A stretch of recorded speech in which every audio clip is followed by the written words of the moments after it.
Hello everyone, this is HammerTron here with a new action figure review for you.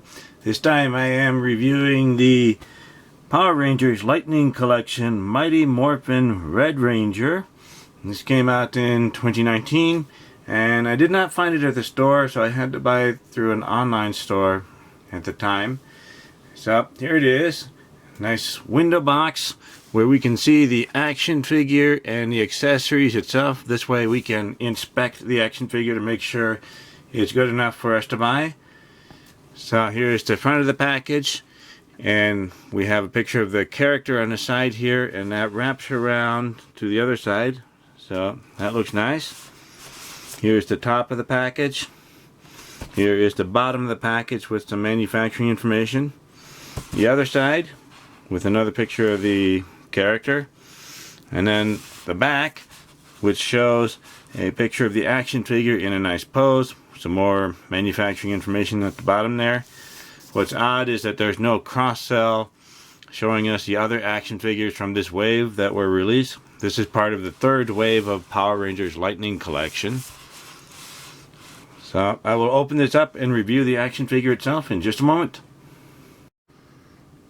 Here is the Mighty Morphin Red Ranger and the accessories this action figure comes with. We get a pair of fisted hands. So looks like they're nicely sculpted. I'm sure we've seen these many times before. No painting on these hands. They have long pegs there, which makes me a little bit nervous because I'm afraid they'll get broken eventually. But they do have hinges, so these look nice. And we get lightning effect. This is made of a very pliable plastic, and this is meant to go over the sword. Here is the sword. Looks like a very nicely sculpted sword. We can wrap this lightning effect around it. So that looks pretty nice. So here's the sword. Lots of painted details on it, and it's nicely sculpted. So it looks nice.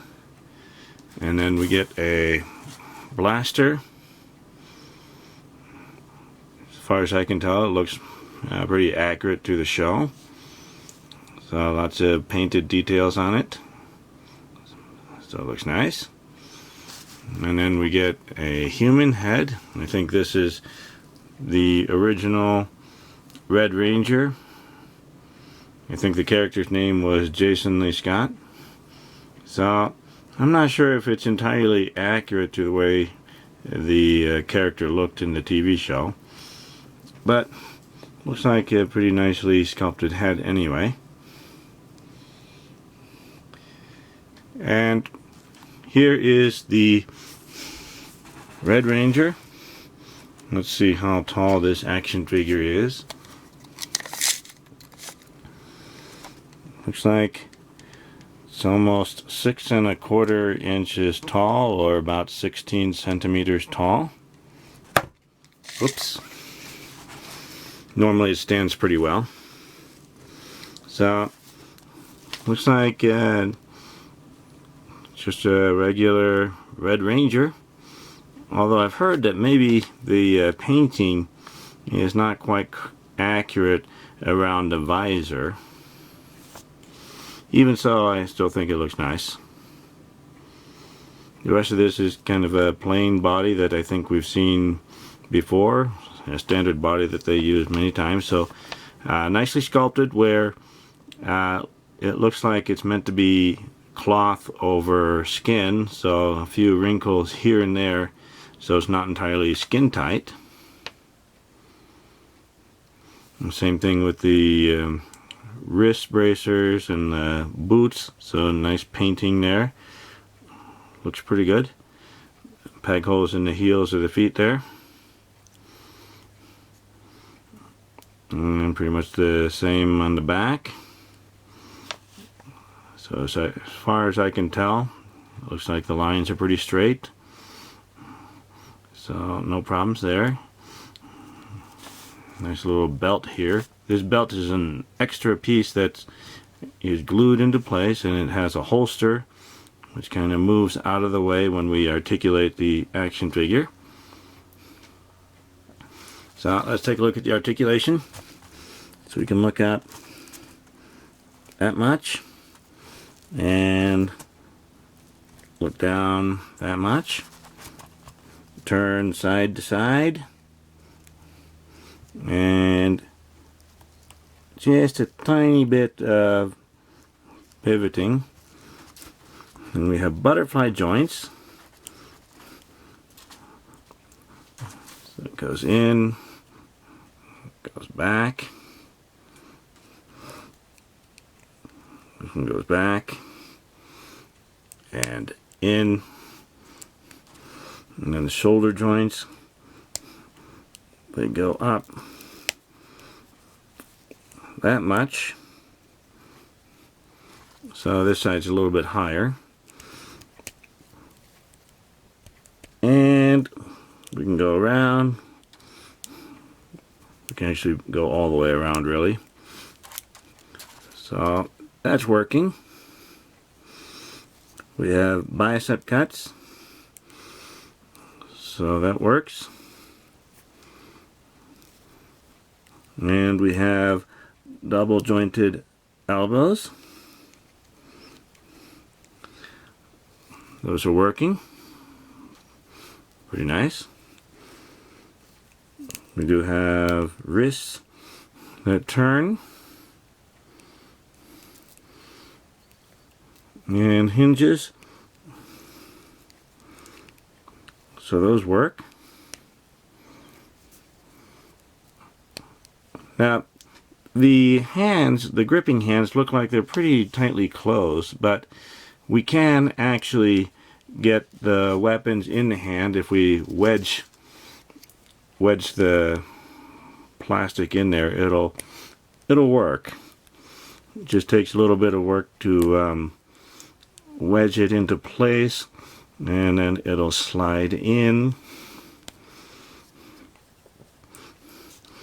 There we go. It just takes a bit of work, although I think eventually we'll have some paint rubbing off, which is too bad, but it does fit in there.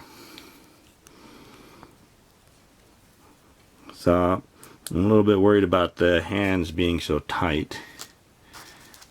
Also, this blaster will fit into the holster. So yeah, it looks nice. Anyway, back to the articulation. We have a diaphragm cut where the diaphragm itself moves forward and back, maybe side to side, all the way around. We can turn. So that works. And then we have an abdomen crunch. That's ratcheted, so we can go forward that much. Go back that much. So with the diaphragm cut, we get a lot of nice range of movement there. Now, there's no waist cut. We can't turn, but we can turn up here. And the hip joints, we can do the splits. This holster gets out of the way a little bit, so we can go that far. We can kick forward that much, back just a little bit, forward and back just a little bit. We have upper thigh cuts that will turn. So that will work. Then we have double jointed knees.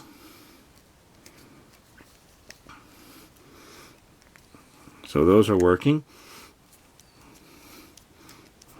Although this one's just a bit loose.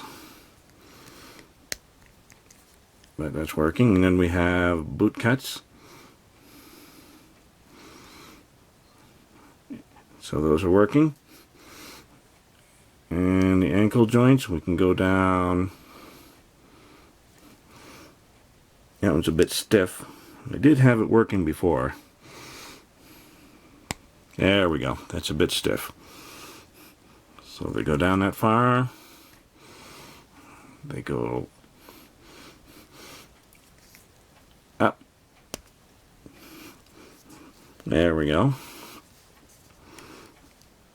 And we have ankle pivot. So I'm really quite pleased. All of the joints are actually working. They're a bit stiff. A couple seem to be a bit loose, but some of them are a bit stiff. But they seem to be working. Also, we can put the weapons in the hands if we push hard enough. So I'm actually pretty happy with this action figure. Here is the Red Ranger next to a pair of 4-inch action figures. On the right is an adventurer from an Animal Planet set I reviewed a while ago. And on the left is the Fortnite Jonesy action figure by Jazzwares. Here is the Red Ranger next to a pair of 6-inch action figures. On the right is the Marvel Legends Mr. Fantastic by Hasbro. And on the left is the Fortnite Legendary Series Havoc action figure by Jazzwares. Here is the Red Ranger next to a pair of 7-inch action figures. On the right is the Masters of the Universe Masterverse He-Man action figure by Mattel. And on the left is the DC Multiverse Green Lantern Kyle Rayner action figure by McFarlane Toys. Here's the Mighty Morphin Power Rangers team that we have so far from 3 waves of Power Rangers Lightning Collection action figure. We have the Red Ranger, the White Ranger, and the Pink Ranger. So we have a nice team developing here. These are the Red Rangers we have so far from the Power Rangers Lightning Collection. On the right is the Power Rangers Beast Morphers Red Ranger. In the middle is the Mighty Morphin Power Rangers Red Ranger. And on the left is the Power Rangers Dino Charge Red Ranger. The HammerTron Sledgehammer rating for the Mighty Morphin Red Ranger is very high. It's about the highest level I can give it, because I'm just so happy that all of the joints are actually working. And I was able to remove the hands and the helmet and switch them out for the other hands and the human head. So everything is working out very nicely on this action figure. I was a little concerned about how tight the hands were, but I can put the weapons in the hands. And all the joints are working. A couple of them were a bit loose and a couple of them were a bit tight, but they are all actually working. So I'm just so happy to have an action figure with everything working right out of the package. So I have to give it the highest rating I have. Thank you for watching my review video. Remember to like the video, leave a comment, and subscribe to my channel to keep up to date with my future reviews. I'll see you next time. Bye everyone.